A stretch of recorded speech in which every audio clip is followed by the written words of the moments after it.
Finalzinho de dezembro de 2025, né? Enquanto a maior parte do país está pensando em, sei lá, ceia, praia. Férias. Exato. Mas tem um pessoal que não desliga nunca. A turma do futebol. A janela de transferências está, assim, pegando fogo. E o epicentro de tudo parece ser Belo Horizonte. Especificamente, o Cruzeiro. Pois é, a gente está aqui com uma pilha de matérias, de análises sobre um jogador que virou o nome da vez. O atacante Caio Jorge. É impressionante. E o que parece ser só mais uma novela de mercado, na verdade, é muito mais profundo. O caso do Caio Jorge é a lente de aumento perfeita, sabe? Para enxergar o quê, exatamente? Para enxergar uma mudança, assim, sísmica que está acontecendo no poder e na gestão do futebol brasileiro. Não é sobre um jogador, é sobre um clube inteiro mudando de patamar. É isso. E a nossa missão hoje é justamente mergulhar nesses documentos para entender como o Cruzeiro, que até pouquíssimo tempo atrás vivia uma realidade, nossa, completamente diferente. Uma realidade de crise, né? Vamos ser sinceros. Totalmente.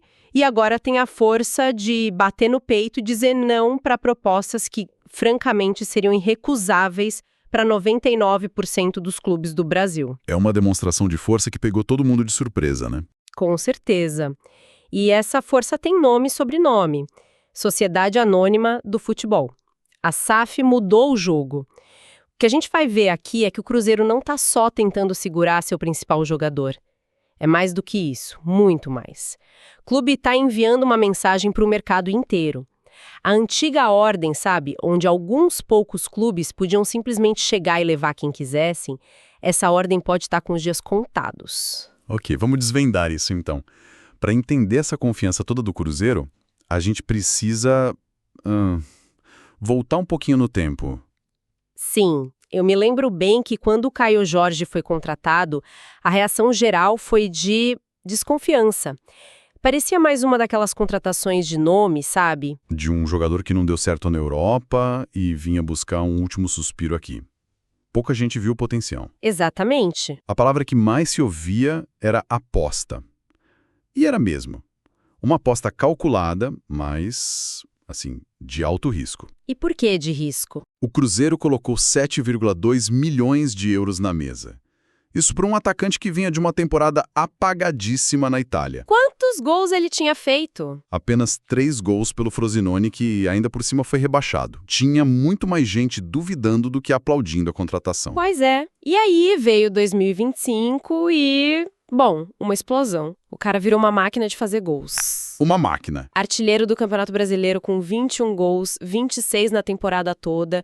Ele não só correspondeu, ele virou o dono do time, quebrou recordes. E foi aí que a coisa mudou de patamar. Foi aí que o Pedro Lourenço, dono da SAF, veio a público e deu aquela declaração que virou manchete em todo lugar. O Caio Jorge é muito importante. Não está à venda.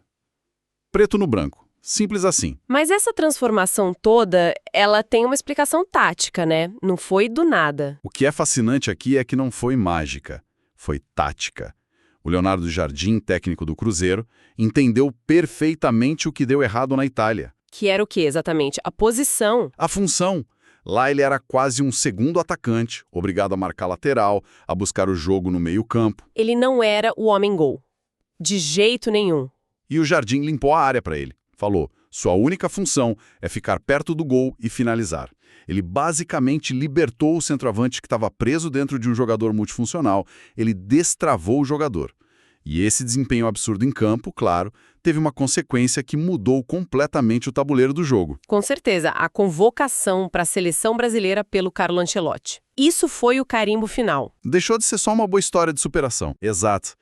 Ele deixou de ser o bom atacante do Brasileirão e passou a ser um ativo de elite com vitrine internacional.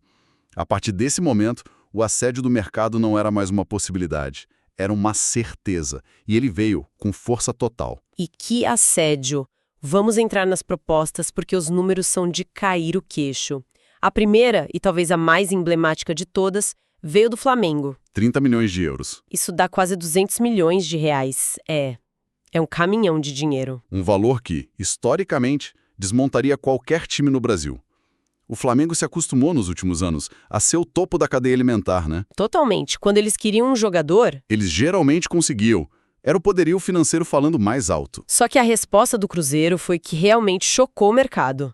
Eles não só disseram não, a diretoria foi além. Classificou a oferta como uma afronta. Essa palavra é pesadíssima. É muito forte.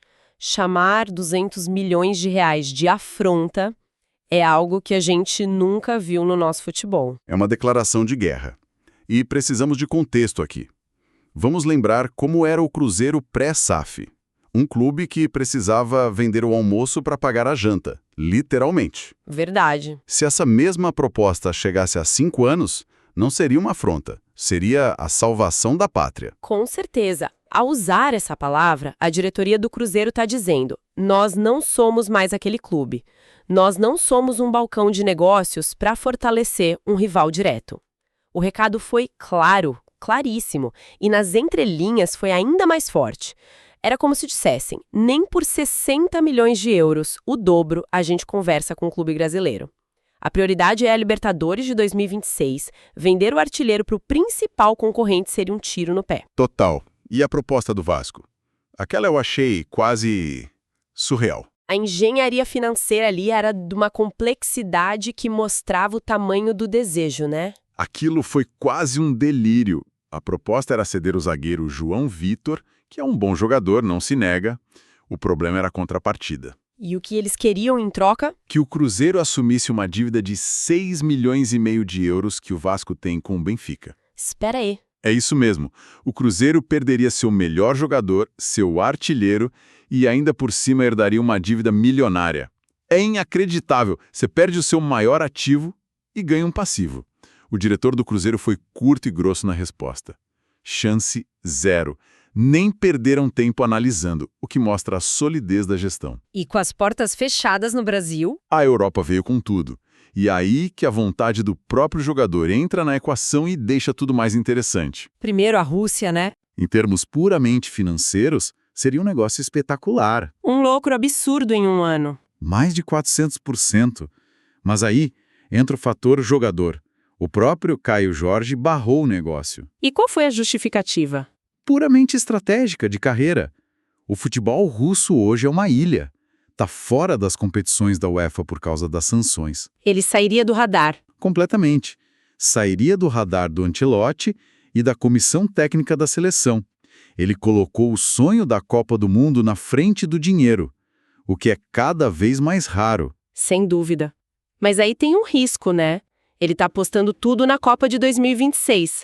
Ao recusar uma oferta como essa, ele pode ter perdido a chance de um contrato que mudaria a vida dele para sempre. É uma aposta muito alta e que mostra uma maturidade impressionante, né?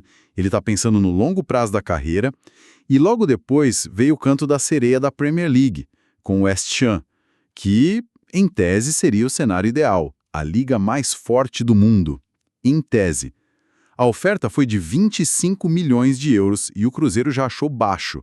A diretoria já colocou o preço dele na prateleira dos 40 milhões, no mínimo. Mas e um jogador? De novo, o projeto esportivo falou mais alto. O West Ham estava brigando desesperadamente contra o rebaixamento. E aí, o Caio Jorge e seu staff fizeram a pergunta. O que é melhor para minha carreira agora? Exato. Ser o protagonista, o ídolo, jogando uma Libertadores pelo Cruzeiro, ou ir para a Inglaterra lutar para não cair para a segunda divisão. É aquela velha história, né? O que você prefere? Ser artilheiro e ídolo disputando o maior torneio do continente ou passar frio em Londres brigando para não ser rebaixado? Para um jogador com a ambição dele, a escolha parece óbvia. E essa série de recusas, tanto do clube quanto do jogador, nos leva a uma questão central. Qual? Essa confiança toda para dizer não para tanto dinheiro, para a Premier League, para a Rússia. Isso não nasce do nada, tem que ter um pilar muito sólido acontecendo nos bastidores. E esse pilar tem nome e sobrenome, Bruno Spindl. A contratação dele como diretor executivo, vindo justamente do Flamengo, talvez explique tudo. Isso é quase uma declaração de guerra, não é? É uma jogada de xadrez de altíssimo nível. O Spindl foi um dos cérebros por trás do Flamengo mais vitorioso da história. Foi ele quem tocou as negociações de Arrascaeta, Gabigol, Bruno Henrique. todos eles. O que o Cruzeiro fez foi importar capital intelectual. Trouxe para dentro de casa o know-how, a inteligência de mercado de quem montou o time que eles agora sonham em superar. E tem a ironia da situação, né? Total. O Spindle que ajudou a montar o Flamengo do Gabigol chega no Cruzeiro e encontra o mesmo Gabigol no banco, de um jogador que eles se recusam a vender por uma fortuna. Isso diz tudo sobre a nova filosofia. E essa contratação do Spindle também teve a sua própria novela. Ele quase foi pro Corinthians. Quase. Ele estava palavrado com o Corinthians, mas o clube paulista demorou a formalizar, a enviar o contrato. E o Cruzeiro foi mais ágil. Exato. Com um projeto claro e com a agilidade que a gestão da SAF permite, atravessou o negócio e o levou. É um microcosmo de como a eficiência fora de campo se traduz em força dentro dele. E o mais importante é que essa mentalidade não se aplica só ao Caio Jorge. Quando a gente olha o resto do elenco, vê que é um projeto, não um caso isolado. Perfeito. Se você não conectar os pontos, perde a figura completa. O Cruzeiro está com a renovação do Matheus Pereira muito bem encaminhada. Que é outro jogador-chave. E outro que já recusou propostas milionárias, inclusive do Zenit no passado. As fontes dizem que a família está super adaptada a Belo Horizonte, o filho nasceu lá, ele está feliz e jogador feliz joga melhor. Esse é um ponto que muitas vezes a gente esquece na análise fria dos números, né? O lado humano. Fundamental. E vale o mesmo para o capitão, o Lucas Silva. Um jogador que parecia estar na curva descendente da carreira e que, sob o comando do Jardim, reencontrou um futebol de altíssimo nível. E também vai renovar. Já está com a renovação acertada até 2027. O que o Cruzeiro está construindo é um ecossistema. Um ambiente onde os jogadores de ponta querem ficar. Porque acreditam no projeto esportivo e se sentem valorizados para além do salário. Exato. E o contraponto a tudo isso, como a gente já mencionou, é a situação do Gabigol. Um ídolo do Flamengo, um nome gigante, que chega e não consegue o mesmo protagonismo virando reserva do Caio Jorge. Isso mostra que a fase de contratar grife acabou. Mostra que o critério agora é o encaixe tático, é a função dentro do sistema do Leonardo Jardim. Não é mais sobre colecionar figurinhas. É sobre montar um quebra-cabeça. Um quebra-cabeça coeso, onde cada peça tem uma função clara. O recado para o mercado é: não adianta ter nome, tem que ter função. Então, resumindo a ópera, o que a gente tem é um clube que virou a chave da sua posição no mercado. Um jogador que mostra uma maturidade rara ao priorizar a carreira em vez da grana imediata. E um jogo de xadrez nos bastidores que está, de fato, redesenhando o mapa do poder no futebol brasileiro. A conclusão, então, é que a hierarquia está mudando. A conclusão inevitável é que a antiga hierarquia está sendo sacudida.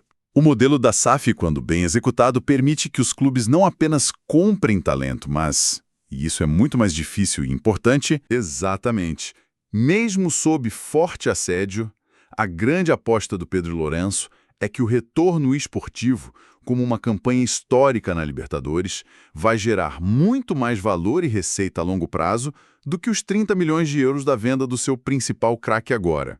É uma aposta no projeto, não na venda de ativos. Uma mudança completa de paradigma. E isso nos deixa com uma questão para o futuro, né? Em um esporte onde o dinheiro quase sempre grita mais alto, será que essa aposta do Cruzeiro no sucesso esportivo, em detrimento do lucro imediato, pode virar o novo modelo para outros clubes? Ou, pelo contrário, é um risco altíssimo que, se os títulos não vierem, pode comprometer a estabilidade que eles tanto lutaram para construir?